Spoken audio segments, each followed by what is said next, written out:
You should use that pain that you've been through to motivate yourself so you can do better. Hey guys, welcome back to my channel. So today we're going to be talking about the signs of a narcissist and tips to recover from narcissistic abuse. And I'm going to share some of my story time because I actually have been a victim of narcissistic abuse, but currently she is in a better position than she was last time. And I want you guys to be the same way. So stay tuned. Make sure you subscribe. Hit that post notifications button. Like and share. So there are honestly so many ways you can tell the traits of a narcissist. And I'm going to tell you. I have my little notes right here. So don't mind me if I keep, looking down. But like I already said, somebody that lacks empathy. So one thing they would do is gaslighting. They tend to always just make you doubt yourself and doubt your own memories so they can confuse you. And another thing is they don't take accountability. That's one thing. They don't own up to the stuff that they do because they can't. They always want to just put the blame on you because they like to play victim.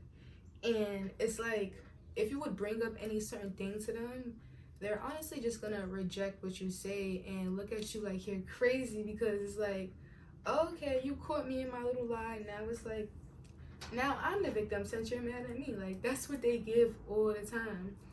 And it's crazy. Like, I can tell a story. I was about 17, which I'm currently now. This happened about 6 months ago. So I was talking to this guy for about 8 months. And no lie, the beginning was so amazing. Like, I felt like I was just gonna get married with this person. Like, you guys don't understand when I say I was gonna get married. Like, I felt everything was right. Like, I just knew this person was for me. And that's what they do. Like, they will love bomb the fuck out of you. Like, that's what happened. Like, he would give me kind gestures. Like, we would first start talking, he would talk about our future, talk about when we locked in. It's just, they try to reassure you so they can pull you in, like that's gaslighting though. Like, that's another thing. And then also,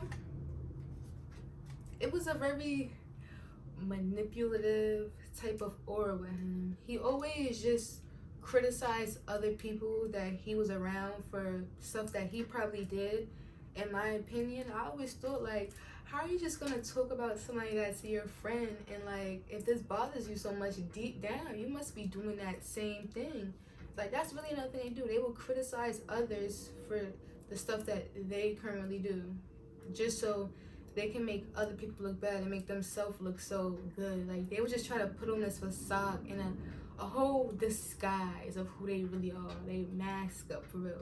That's one thing about narcissists. You don't really know what you're getting yourself into because in the beginning it's just like you're falling in love with all the lies. Honestly, you're falling in love with yourself, because what narcissists tend to do is they will mimic your good emotions and all the kind gestures so they know how to treat you. It's like, it was cool, but like, it was always arguments, and the arguments was just because I literally always just brought something to his attention. Like, I set my boundaries with certain stuff, and like, he didn't agree with that at all. And that's what narcissists do. They don't tend to agree with stuff that don't benefit them. Like, they don't like people set boundaries at all. Like, they want stuff to be just their needs, my wants, my attention. And if you differ, you can go. You feel me? And that was crazy. It's just, I started to doubt myself on really just making decisions. And I feel like that's where I went wrong at. Not I went wrong, but that's where I messed up, because I didn't listen to my intuition and what my intuition was telling me. Because honestly, when we first started talking and he was talking about his ex and how his ex was all this and that, I just knew that was red flag number one. Because it's like, how can you just go from being so loving to somebody and then automatically just talking bad about them? So that was my first red flag. You're talking bad about somebody that you were in love with. Like, I don't like that.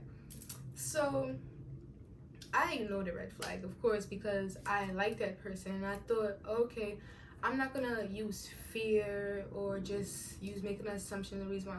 But honestly, we gotta remember the red flags, and that matters, you know? Like, red flags with narcissists will be just automatic. That's one thing. Another thing, when we had arguments, they would do this thing called just not ghosting, but ghosting. Like, they literally ghost you. And the reason why they ghost you is because they just want to leave you with all your thoughts, like, so you can worry and just think about what you did wrong. That's something that's always reoccurring. It was a cycle. Like, first, okay, I point out something, he tells me I'm wrong about it, then goes silent, then I go begging to him, trying to figure out why is he silent. That was another thing. Like, a narcissist will literally make you apologize, and you did nothing wrong, just off the simple fact of the silent treatment. Like, it's so unhealthy, like, for real. Another thing is, well, I already talked about they lack accountability because they simply love to play victim and just blame you for reacting on what the hell they put out. And that's the crazy part.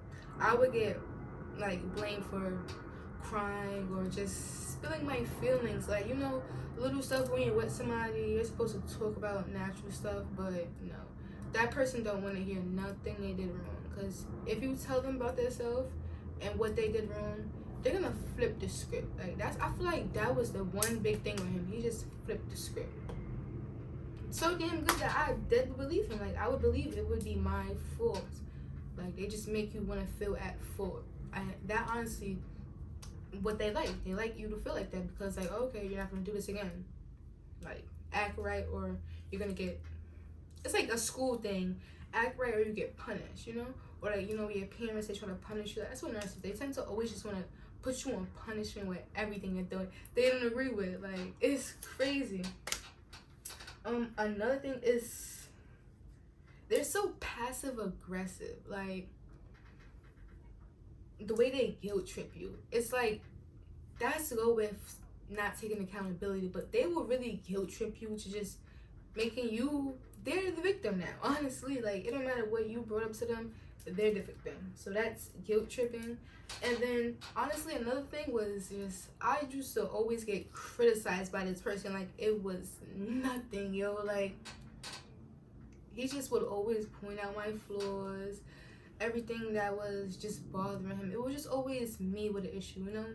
And I honestly started feeling like I was on the issue. Like, yeah, I know I have stuff I need to work on, which I always, you know, always talked about and always said I needed stuff to work on. I always just put in effort, you know, to at least know I'm trying. Because a person could be so messed up, but as long as they're working on themselves and they're not lying about what they need to work on, that's what matters. But a narcissist will pick at all your flaws just so you don't look at them, and just so they can disguise it. So it's like, oh, okay, I got so much damage with me, but I'm gonna talk about you, so the focus is not on me, you know? Like, they just gonna put the focus on you. They feel like nothing is wrong with them. Like, they feel like everything is just wrong with the world. Like, it's crazy. But honestly, me and him were just on and off for months. That person just always had me thinking, oh, okay, just wait for me, I'm not ready for a relationship. Like, he always gave, yeah, I don't want a relationship, but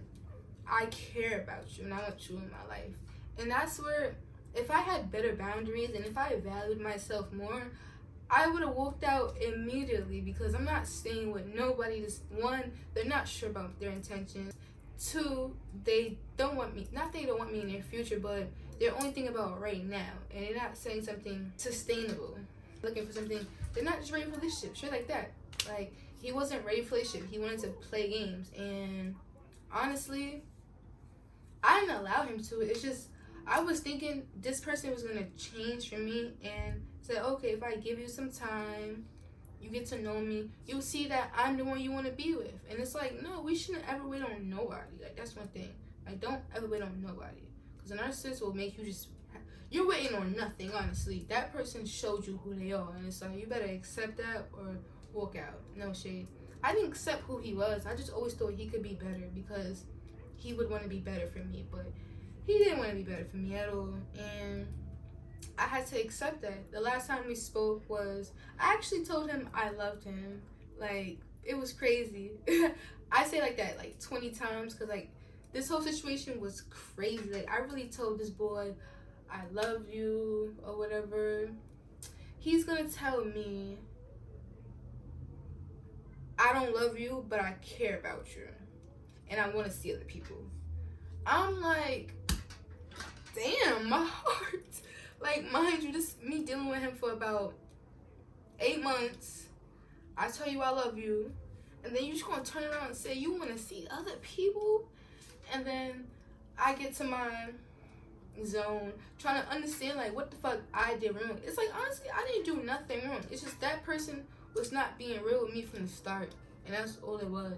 They weren't being real with me from the start. So that monster that you see at the end of the relationship was that monster in the beginning. They just masked themselves, and it was hard for me to realize that because love really blinds you. And I don't even think it was really love. It was honestly attachment because I was attached to the person, and when you have an unhealthy attachment style, it will make you do certain stuff and just act all crazy, and it was not healthy for me. It was the most toxic, draining situation I've ever been in. Narcissists will just make you feel so drained about everything about life. You will feel so drained, like what, you don't feel no hope with nothing.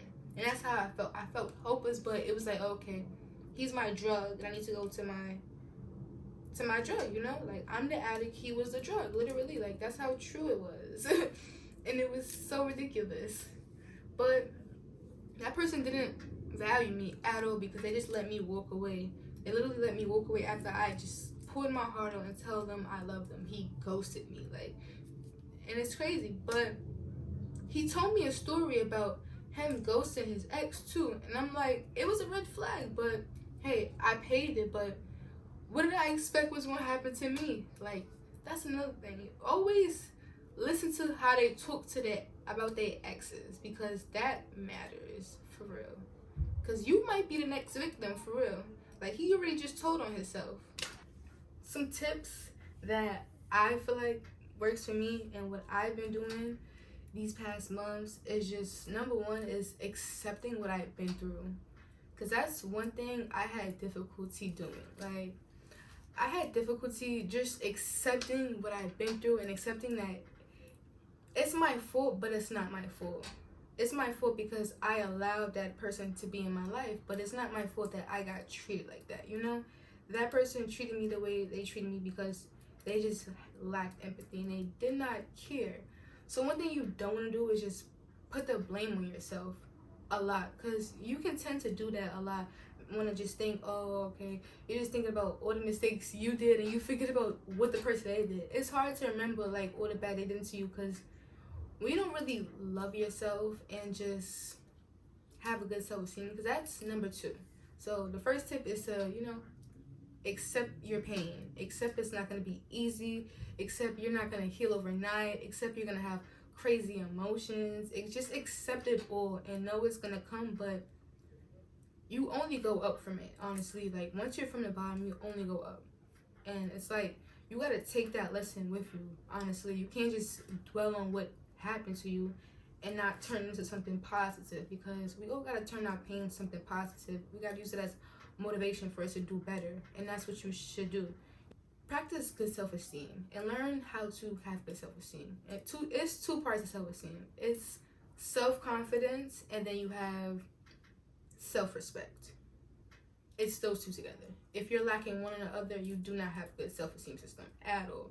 And it's good to build your self-esteem up. So you always want to have self-respect. I put that first because it's like, you know, self-respect and it's you because you were lacking that. So that's a good tip to develop your self-esteem. And you can do that just by affirming yourself. Like, work on your confidence, work on your self-love. Like, tell yourself all the nice things that you wish somebody would tell you, and don't wait for nobody else to do it. Like, you have to be confident in knowing your worth, knowing you have value to this world. Because if you do not believe that you have value to this world, you're gonna let people just walk all over you and treat you however they want to treat you, and that's just not gonna be a good life for you. Because I know damn well I'm not gonna just let people walk all over me. No, You don't want to do that, honey. You gotta realize that you are in a power, and you can't just give your power away constantly and constantly and constantly. Someday you're gonna have to take it back and just own up and accept everything that has happened to you, but change it for the better. Use it as, like I said, use it as motivation. Because once you're motivated and you understand why something happened to you and you learned the lesson, that's when you can build your confidence to understand, oh, okay, this happened to me, but I know I deserve better, and I will get better, and I won't allow that to happen to me again. It's not dwelling on it, but just using it as your motivation, literally. Ways you can build your confidence would be doing nice things for yourself. You can go shopping. You can do facials. You can write in your journal daily. Also, you can read books. You can talk to friends. You can take nice showers. Just self-care and self-confidence. You have to be confident in knowing that you're supposed to be here. Be confident that you matter. Be confident that you will not go through what you went through again, and you will not let nobody treat you less than you deserve. Another thing that I would do is to challenge myself. Like, challenge yourself for real. Like, challenge them negative thoughts and negative beliefs that you have in your head, because we all have these thoughts that just like, oh, so crazy. But it's like, if you really think about it, thoughts are nothing until you put action to it. Literally, like, thoughts are literally nothing until the action is, like, you feel me? So once you think about that, all the negative thoughts and self-blame and all the self-doubt and just all the negativity that you have in your head, turn that around and, like, get in your optimistic mode and try to be positive and understand, like, how you can use this. Start thinking like that. Like, you get a bad thing about, oh, okay, I miss him, or like, I didn't deserve this, or just like, oh, okay, now what can I do to make sure I can prevent that? Like, challenge yourself to think differently and to look at everything as the glass half full instead of half empty. Because when you have an optimistic mindset and you don't just dwell on your pain, that's when everything just changes for real. Because people who just sit and talk about what happened to them and dwell and not use it for anything to better themselves will just, that's it. They're not gonna really integrate their pain. They're not gonna really, change anything. And they might be open to receiving the same thing that happened to them again. That's why you just gotta challenge the negative self-talk, the negative self-beliefs. Just change it all. Just really challenge yourself. I want you to do that. Challenge yourself for about a week. Like, I know it's not easy because we have so many freaking thoughts per day, but really challenge yourself to start loving yourself and to start understanding that you do not deserve that. Challenge yourself to not think it's your fault and not to blame yourself. And don't judge yourself either, because we all could be a victim of judging ourselves, but that's not going to do us any good, honestly. Like, we are our worst critic, so why would you do that to yourself? The world is already going to be hard on you, so you shouldn't be hard on yourself, honestly. Create goals that you want for yourself, you want to accomplish, because I realize when I don't really have a plan or a goal, I get lost in, like, the future, and I start getting paranoid and worrying about what's going to happen. I tend to feel like I'm not doing enough, or I just constant worry. So when you create goals and you set a plan for yourself, it makes you able to do stuff. Like, you create tasks for yourself, like daily tasks. You can start with doing daily routines. If you really can't think of a goal, make up a nice daily routine that you know you can follow through with. And once you see yourself being consistent with a routine, you're gonna feel so much better about yourself, because it's like, oh, okay, I can stay committed to something. Like, you're gonna feel like you have value, and that's a big thing for, like, you just want to make sure that you understand you have value to this world. Just by you being here, like, you don't have to do nothing, you don't have to be nobody, but be yourself and be your best version of yourself. And then that is what's gonna change the game, for real. And it's like, yeah, the way narcissist affects you is just like, you might feel like it's difficult for you to make decisions, or you have a short attention span, or just, what can I say, you don't really have much boundaries. So set boundaries too, make that a goal. Like, My goal is to set more boundaries for myself this month. But just make sure you set more boundaries for yourself so you don't end up going through what you went through before, because that was the reason why you was in that position, because you lacked boundaries and you did not see the signs, and plus you overlooked it, honestly, because I'm sure we always see red flags, but we just pay no mind to it because we tend to always feel like, not we can change people, but people can be better. Like, I know with me, I always look at the best of people, and I always feel like people are not at their worst. They just need somebody to be there for them. And I honestly feel like that's just how I feel about myself, and I'm projecting that to others. Because when you think about it, if you think about like what you're really looking in for a partner and why you stay with them, that's the reason why you would want somebody to stay with you, is because you kind-hearted and you just need somebody to stick there with you. So once you stick with yourself and love yourself, you're just gonna feel so much better. Like, it's not gonna be easy. Oh my god, it's really not. But just start loving yourself more and start believing that change is possible. And don't blame yourself. I feel like that's why I said understand that you have to grieve. That's really why tip number 1 is to grieve.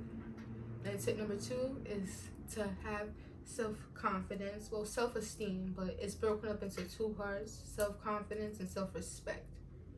And also, you have to create your goals. You also have to create boundaries. And just start showing more appreciation to you. That's it, basically. And you should be not fine, but better than you were the last place. And that's what you want to do. You don't want to just be fine in this world. You want to be doing better than you was doing yesterday. That's where. Okay, guys. So I hope you guys enjoyed my little story time and my tips on narcissism and how I dealt with it. I hope these tips help you guys to recover and just start valuing yourself more. So I hope you guys turn that post notifications button on. You hit that subscribe button, that like button, you comment, and I will see you guys next time.